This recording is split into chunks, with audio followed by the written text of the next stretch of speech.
Di tanah Bali yang disucikan para dewa, di sebuah kerajaan yang namanya telah lama hilang di telan waktu, berdirilah sebuah pura megah di puncak bukit.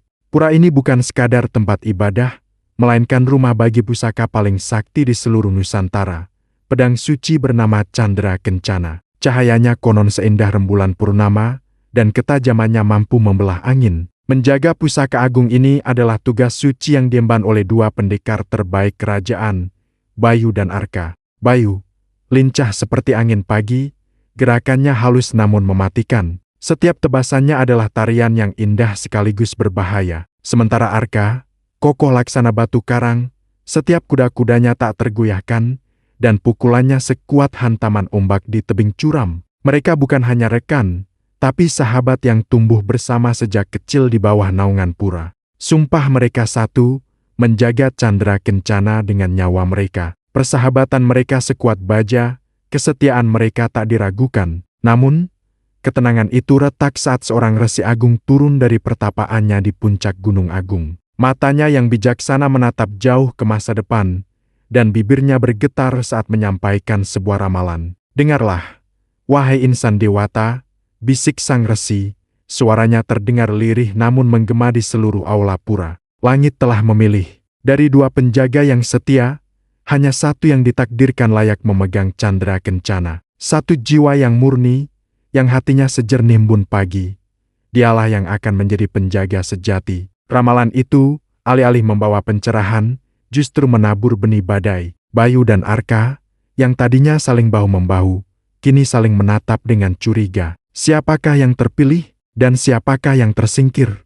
Keheningan yang canggung mulai menyelimuti hari-hari mereka. Latihan bersama yang dulu penuh canda tawa, kini terasa berat dan dipenuhi persaingan sunyi. Setiap gerakan diukur, setiap napas diwaspadai. Persahabatan mereka yang dulu sehangat mentari, kini mulai dingin oleh kabut keraguan. Di tengah ketegangan yang kian memuncak, bisik-bisik mulai merayap di antara koridor pura yang remang. Para pendeta, yang seharusnya menjadi penengah, diam-diam justru meniupkan api. Entah didasari niat baik untuk mempercepat takdir atau hasrat tersembunyi, mereka menyebar kabar burung. Salah satu dari mereka telah menyimpang, bisik seorang pendeta di pasar. Jiwa yang lain telah ternoda kutukan, sambung yang lain di pemandian suci. Kabar itu menyebar lebih cepat dari api ilalang. Rakyat mulai bergunjing. Arka, yang perawakannya tegap dan tatapannya tajam, dituduh menyimpan amarah terpendam. Bayu, yang gerakannya lincah dan senyumnya menawan,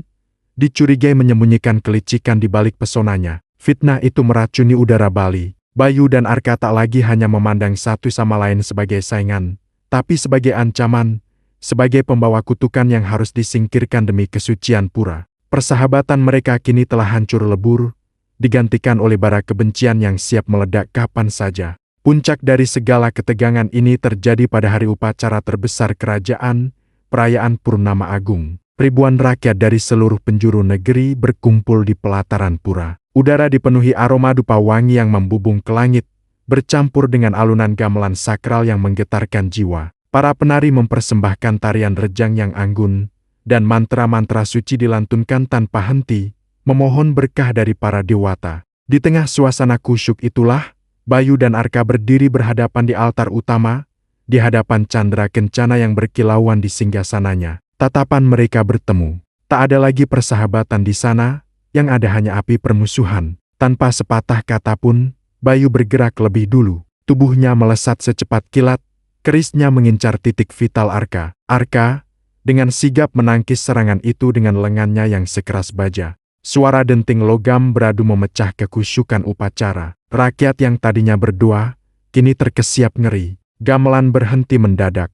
Semua mata tertuju pada dua pendekar yang kini menari dalam tarian kematian. Pertarungan mereka adalah sebuah mahakarya yang mengerikan. Bayu melompat, berputar di udara, serangannya datang dari segala arah, tak terduga dan lincah. Arka berdiri kokoh di posisinya, setiap tangkisan dan serangan balasannya penuh tenaga, menggetarkan tanah di sekitarnya. Mereka bertarung di tengah lautan manusia, diiringi doa yang kini berubah menjadi jeritan ketakutan. Api dari ratusan obor dan dupa menari-nari di sekitar mereka, menciptakan bayangan-bayangan panjang yang seolah ikut bertarung. Senja berganti malam. Langit yang tadinya jingga kini menjadi gelap pekat, hanya diterangi oleh bulan purnama yang bersinar sempurna. Namun cahayanya yang lembut tak mampu mendinginkan panasnya pertarungan. Keringat bercampur dengan darah yang menetes dari luka-luka di tubuh mereka. Napas mereka terengah-engah, namun mata mereka tak pernah lepas satu sama lain. Mereka lupa akan sumpah, lupa akan persahabatan, yang ada hanya hasrat untuk membuktikan siapa yang paling layak, siapa yang paling kuat. Di puncak kelelahan, saat tenaga mereka nyaris habis, keduanya sama-sama melihat celah. Dengan sisa kekuatan terakhir, Bayu dan Arka melompat serempak ke arah altar, tangan mereka sama-sama meraih gagang pedang Candra Kencana. Saat jari-jari mereka menyentuh pusaka suci itu, langit seolah murka. Petir dahsyat menyambar dari angkasa, bukan ke arah mereka, tapi tepat ke altar pura. Suara ledakan memekakan telinga. Api biru menyala, membakar altar kayu berukir itu hingga menjadi abu dalam sekejap. Asap tebal mengepul, menyelimuti seluruh area pertarungan. Rakyat berteriak panik, berlarian menyelamatkan diri. Para pendeta terdiam membisu, wajah mereka pucat pasi melihat murka langit. Ketika asap perlahan sirna, altar itu telah hangus. Dan di atasnya, tak ada siapa-siapa, tak ada Bayu, tak ada Arka, bahkan pedang Candra Kencana pun lenyap tanpa jejak.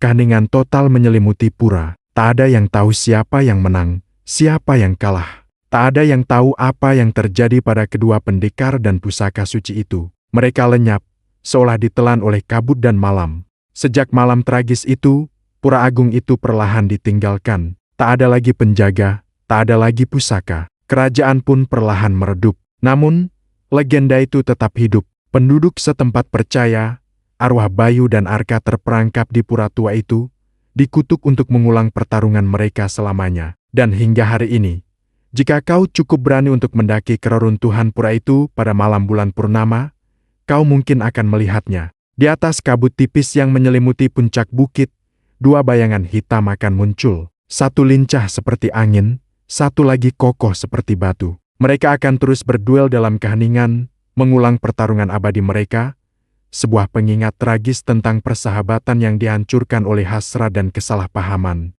Kisah mereka menjadi pelajaran bahwa kekuatan terbesar bukanlah tentang siapa yang paling layak, tapi tentang bagaimana menjaga kesetiaan di tengah badai fitnah. Terima kasih sudah menyimak kisah ini. Jika kalian suka dengan cerita-cerita seperti ini, jangan lupa untuk like, komen, dan subscribe channel ini ya. Sampai jumpa di video selanjutnya.